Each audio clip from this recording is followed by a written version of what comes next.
Okay, let's dive into this. If you spend any time at all in the self-improvement corners of the internet, you've undoubtedly seen people comparing the controversial clinical psychologist Jordan Peterson to the ancient Stoics. I mean, fans often claim that his teachings are, practically speaking, a modern manual for Stoicism. But are they really?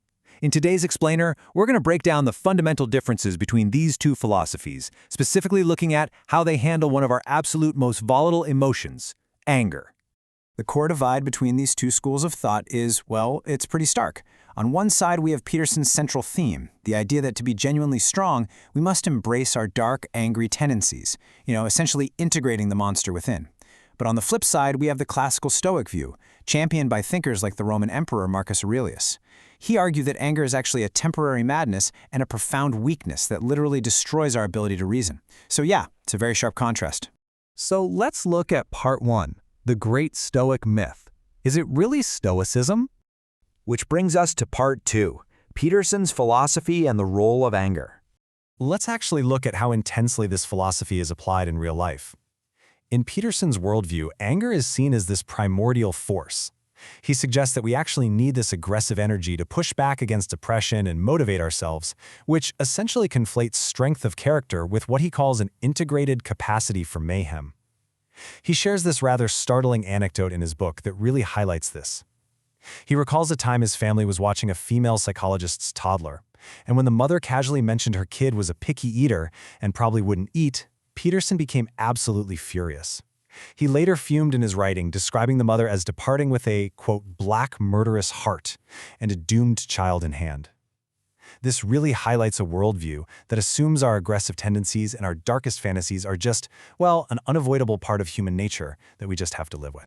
But let's pause for a second and really test this idea. The analysis notes that Peterson tends to generalize his own intense resentments onto everyone else, making these sweeping claims like every spurned male feels small when rejected by a woman, curses God, and then turns to thoughts of revenge. So let me ask you directly, does every rejected man plot revenge? Well, of course not. Many men get rejected and simply think, oh well, plenty of fish in the sea, or hey, it just wasn't meant to be. Believing this massive generalization kind of leaves you at the absolute mercy of your anger, completely convinced that the external world totally justifies your rage. All right, let's shift gears to part 3, the solution. Reason over rage. The ancient Stoics, and the modern cognitive behavioral therapists who study their methods, by the way, offer a completely different and some would argue infinitely healthier solution. They completely reject the idea that anger is a necessary, positive, or even motivating force. Their core argument is actually super straightforward. Anything anger can do, reason can do much, much better. And this brilliantly illustrates just how structured and methodical their emotional regulation really is. They had a 4-step playbook for conquering anger. Step 1, recognizing that anger makes you stupid. Step 2, understanding the cognitive model. Step 3, practicing objective representation. And Step 4, redefining what true strength actually is. So let's walk through these steps to see exactly how they dismantle that whole idea of embracing the monster. Step 1. Anger makes you stupid. The concept of temporary madness. Think about it like this.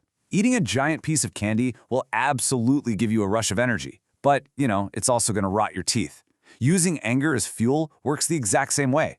While Peterson views righteous anger as a necessary tool, the Stoics correctly diagnosed anger as exactly that, a temporary madness.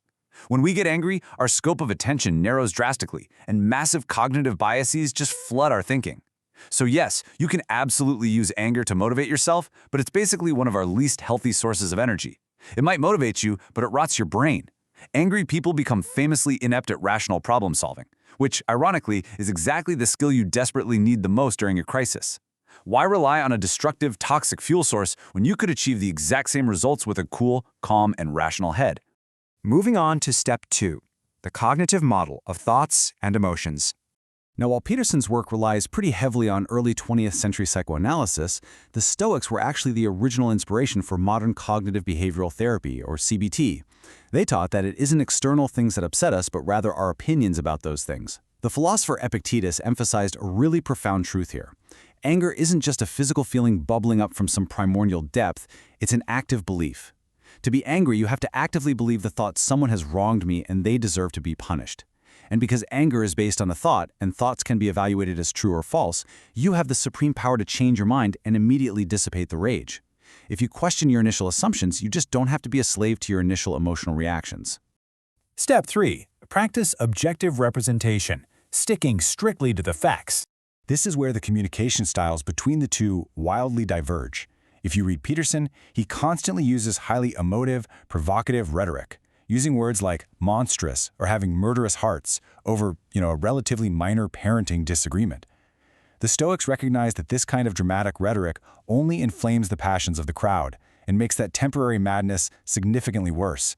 Instead, they utilized a tool called fantasia catalybicte, which basically means objective representation. This means you describe events using plain language, sticking strictly to the facts without adding strong value judgments.